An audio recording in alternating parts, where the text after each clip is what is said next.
So today we are at the Hangberg organization, an amazing organization that is a drug rehabilitation center that works off of no profits, and they look to take the drug addicts off of the streets, give them a home, give them a place, and also give them some purpose. Today we are going to be speaking to two people who made it through the programs, also some of the heads of the organization, and that's all happening in today's episode. My name is Andatini. I am 37 years old, and I must tell you my story. Basically, I come from a very good family. I come from a very good background. It's just that I just made the wrong choices growing up, I hate saying that it's because of an absent father. I was looking for something out there. I was trying to fill a void that I couldn't actually fill, that a father figure could only fill. So I think as a result, I ended up, looking in wrong places and things like that. And I was put in good schools. As you can see, I speak very well. I was put in good schools and things like that. And I'm not like the sort of cliche drug addict that you get, went to good schools and I was given an education.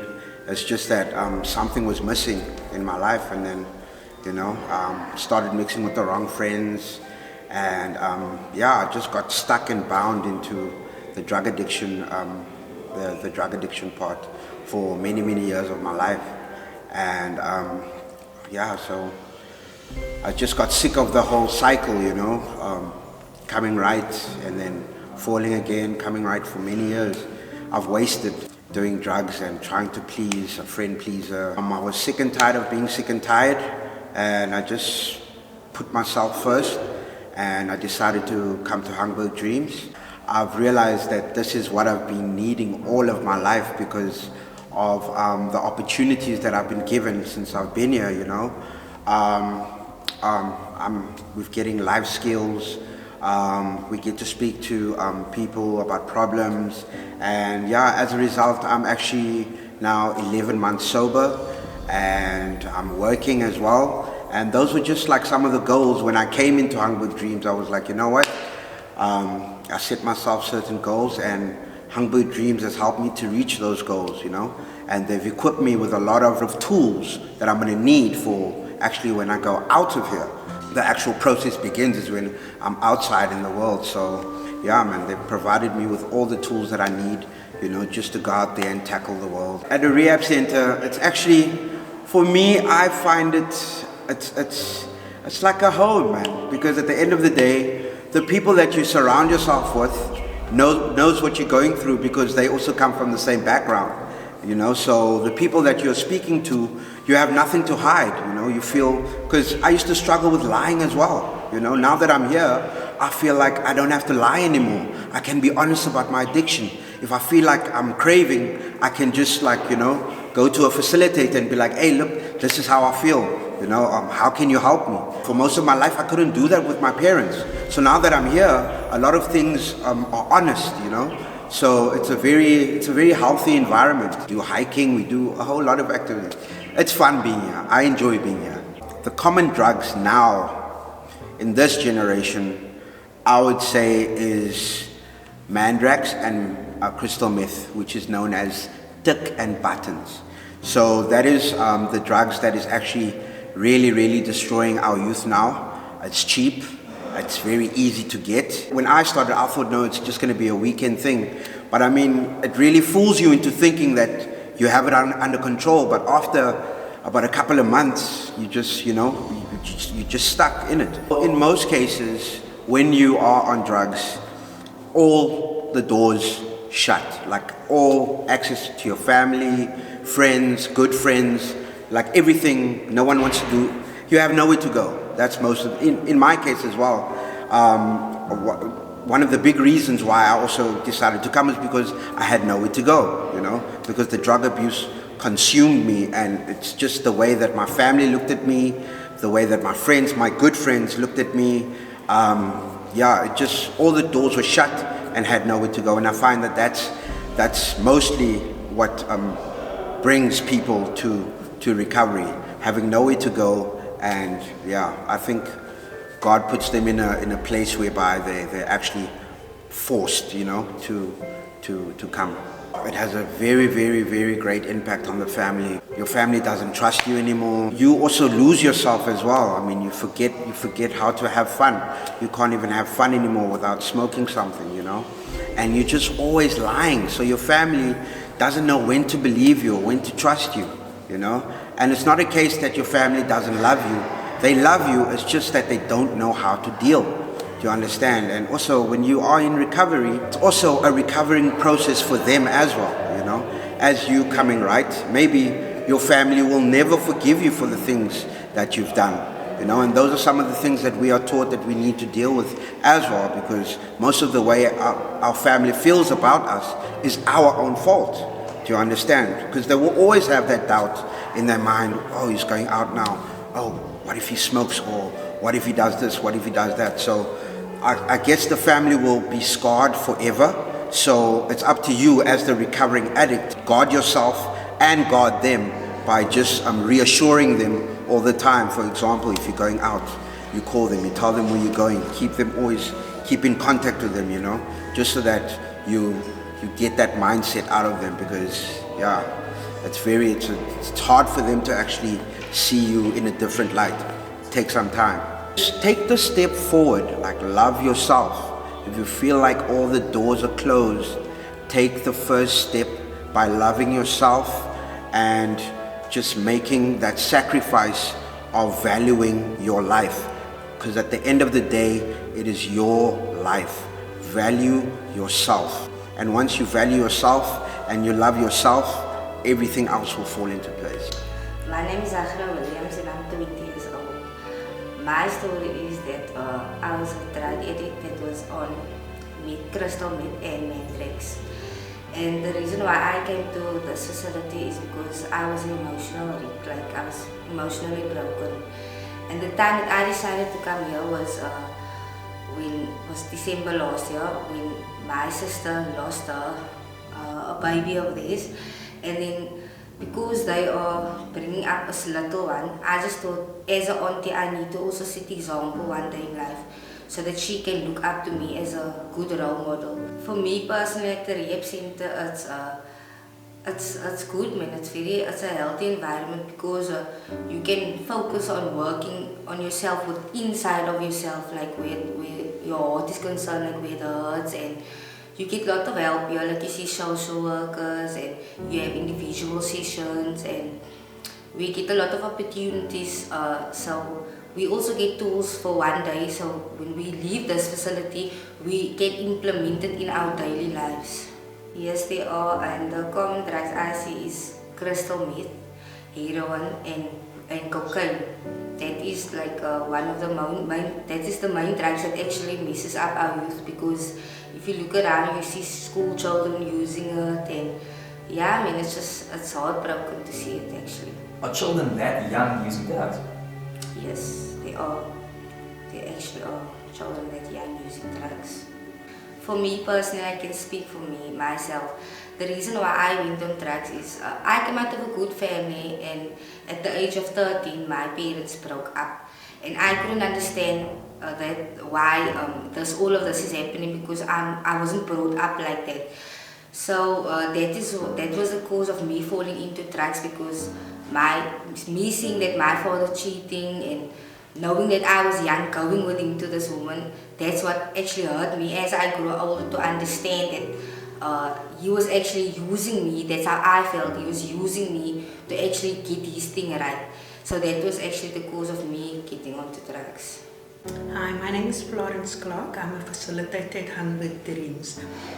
I came to Hangberg Dreams coming out of a lifestyle of addiction, going on for 12 years in recovery now. And that motivated me to become a facilitator at Hangberg Dreams. There's lots of challenges with drug addiction. Being without work is one, reconnecting with family members. Not having the support and love from loved ones. That is most of the challenges people face. Most of the times, yes. I've seen clients come in we call them clients because we would like to give them that love, because in them knowing that they're not ill. Because when you say a patient, you tend to think, patients is people that's sick and needs to take medication. So I've noticed it many times, if that's not the clients tend to fail because they long for that, they yearn for it, and family members, when we're in addiction, we hurt them a lot of the times. So, like I just said today in one of my classes, Rome wasn't built in a day. Trust can be broken down immediately. It takes sometimes years to be rebuilt, and that is why family members tend to not support. Yet with the support, I've seen how clients prosper and how they really take on recovery, because the love and support from family members and being part of a family, even though Hangberg Dreams, at Hangberg Dreams, we do say we are a family and we treat our clients as family members. Well, like I said before, I also come out of a lifestyle of addiction, and I can tell you what happened to me. My husband was shot and killed when we were 2 months married, and I was 3 months pregnant with my second eldest daughter, and I instantly fell into a lifestyle of drugs where my whole world fell apart, and I ended up with the wrong type of friends. They were doing tuk and I also did tuk. That was my escape from the hurt, the pain, the trauma, the love that I lost. So there's lots of reasons why people fell into addiction. It's still after 12 years, still hurts. But there's other reasons as well: peer pressure in the community, family members that cannot afford to buy their children name brand clothes, or just depression. Those are some of the reasons why people fell into a lifestyle of addiction. By doing this video and putting it out there and letting the world know that there is help available, here at Hangberg Dreams, we have tremendous respect for each and every client that walks into the facility. Addiction is real, and most of the time people do not want to know that addiction is real and that there is help for those that want help. Here at Hangberg Dreams, we are willing to help each and everyone that is willing to help themselves. All they need to do is to take the first step and ask for help. So my name is Ricardo Paul Thomas. I'm 37 years old, and I'm currently the house father at one of the branches in Hout for Hangberg Dreams. It's a facility that takes in the lost, the homeless, drug addiction, depressed, suicidal, different people that has different types of problems from different backgrounds, all welcome. And we welcome them into the place, and we would like to give the environment as a home. We call it a home away from home. And my story started it was 10 years ago, when I found myself addicted to drugs on the street, and I was lost and I had no hope. I found God in my life, and I was restored.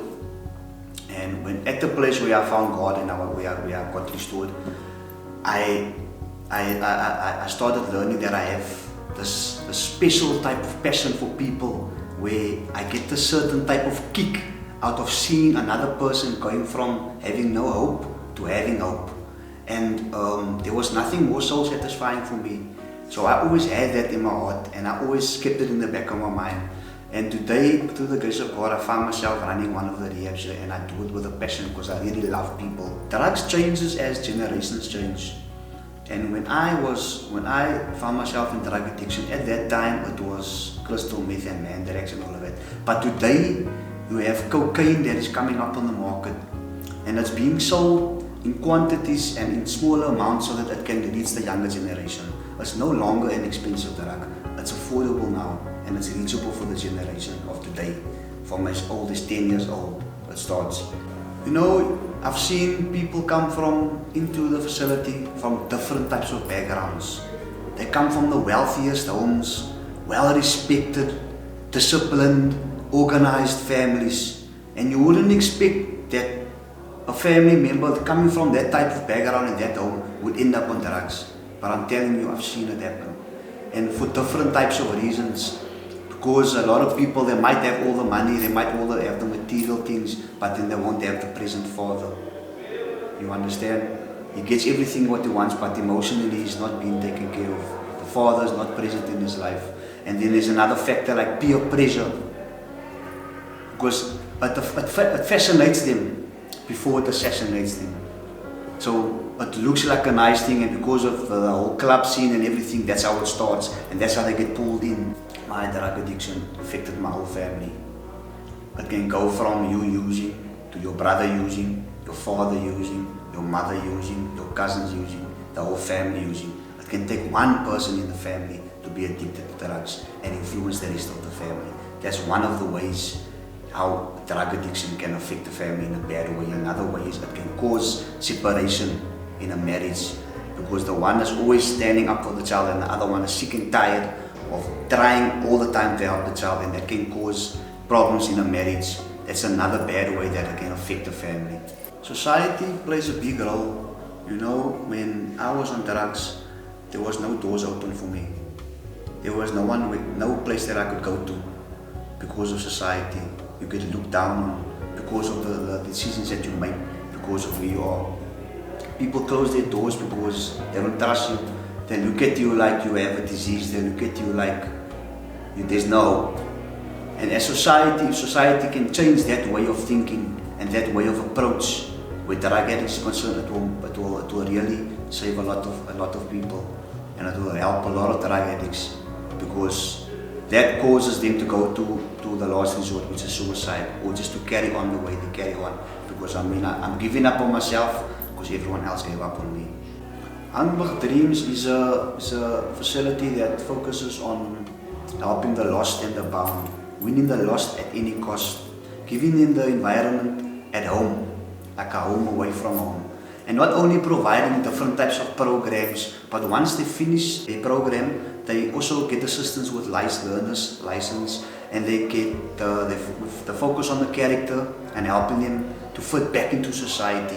So it's not only focused on the problem of drug addiction, suicidal or depression, but it's also focusing on the character. So when they do leave, they can fit back into society, like some that wasn't ever on drugs, and have their lives back, play their roles back into their family, whether they are husbands, wives, or fathers to their children, and most importantly, be providers for their families. If you see somebody out there and they are down and they are out, don't kick them down. If they are already down, don't kick them further down. If you don't have money to give them, you can give them a kind word, and most importantly, you can give them a word of encouragement. You can encourage them to go and get help. You know, I always say that drug isn't the problem. The underlying issues is the problem. So like many people will discriminate a person who's misusing substance, but they don't know what that person went through. There can be abuse, there can be a lot of underlying issues. If you sit with a person and you have a session with a person, and then you will hear their story, why that person went to substance misuse. You know what, a hug can change a lot of things. If a person walks down a road, how are you? Give that person a hug. Encourage that person. But what does the society do? They label. They give them so negative name labels like your tit monster, your scallum, stuff like that. So, you know, I think the environment has changed a lot. When I grew up, your child was my child. But nowadays it's not like that.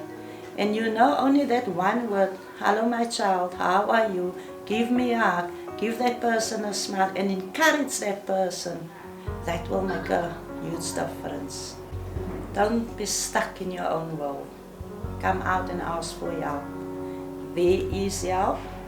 It's your choice if you want to come for treatment and for help. The help is there. Just make an effort and come for help. If you're out there and you find yourself in a place where there's no hope, you find yourself in a place where everybody's turned their back on you and you feel like you can't take it anymore, don't take too long. Find help. Find a place. There are places. If not, come to Hamburg Dreams and book yourself in and do it, because as the word says that you're not promised tomorrow. You don't know what's waiting around the corner for you, and if you are in that position, you shouldn't wait too long. So do it. So there you have it. That was our visit to the Hangberg organization. What an amazing thing that they are doing for the people of Hout Bay. And this is something that they only want to grow, and they want to expand on this.